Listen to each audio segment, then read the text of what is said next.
Hello and good afternoon. I am Stephen Davis, and I'm a student in the MSHR, Masters of Science in Human Resource Management program at Florida International University. I started the program in January of 2025, and I'm expecting to graduate in December of 2025. So far, I've been having a great time learning more and more about human resources. I'm in my sixth course right now, and I'm telling you, what I've learned has been phenomenal. It is a game changer. I am so happy I'm part of this program. Now, I've been asked to do a short video on a topic of interest to me, and I thought about that for a while, which topic I would choose. Three topics came to my mind, and I struggled with trying to decide which one of the three. There were servant leadership, there was emotional intelligence, and there was authentic leadership. All three really and truly resonate with me. However, I decided to go with emotional intelligence. Why? Because throughout my life, I have um, struggled with rather developing and maintaining effective relationships. And it really bothered me in my early career. And then one day I learned about emotional intelligence, and wow, it changed my life. And ever since then, I've been reading upon it, learning more about it because, as I said, it's very helpful. You know, there are five stages of emotional intelligence. There's self-awareness that leads into self-management. Then there's motivation. And then there's empathy. And then the last of the five is effective relationships.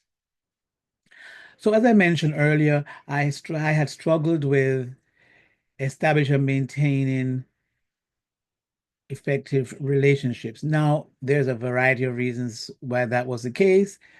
This video is not about that. Maybe I'll do another video and talk about that.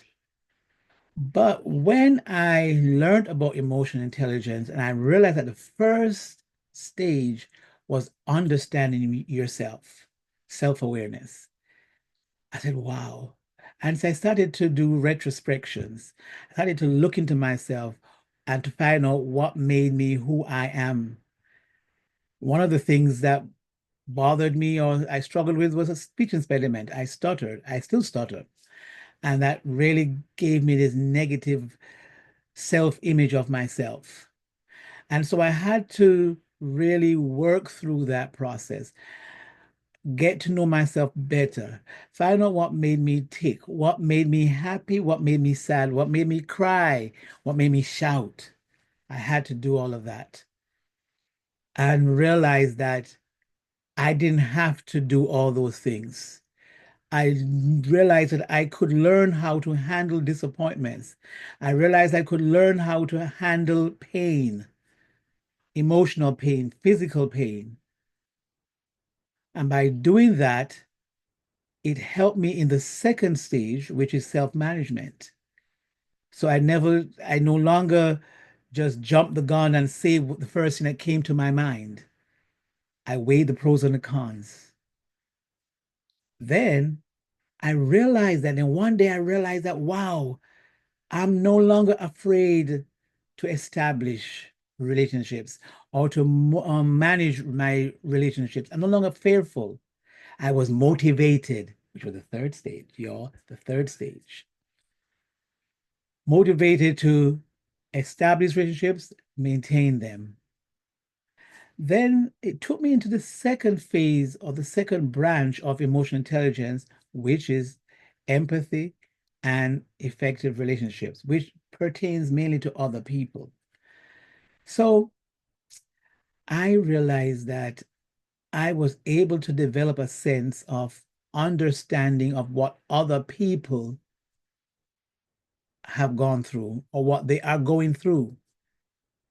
And I can imagine myself in their shoes, imagine myself in their body. I may not experience the pain that they're going through, but I do have an understanding what pain feels like, what anger feels like, what sorrow feels like, what joy feels like, happiness feels like. I understand that, what it feels like. And so therefore I can empathize with individuals much better now and relate to them better, which takes me into the fifth stage, which is effective relationships. So today I have a lot more effective relationships than I did 20 years ago. And I am so, so, so happy. So as you have listened to this and watched this video, I trust that I would have helped you to research emotional intelligence. It can help you. It helped me. It definitely can help you. Thank you very much. And for taking the time, I wish you all the best.